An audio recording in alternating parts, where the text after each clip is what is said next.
ម៉ែឲ្យអាវយ័នកូនចាំងបនព្រះដែលមានតែជាងនៅក្នុងគុកត្រៃព្រះគ្រូជាសងប្រទានពរជ័យ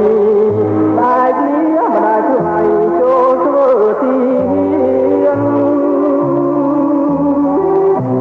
ខ្មែរឈាមខ្មែរឈាមម៉ែចែកអា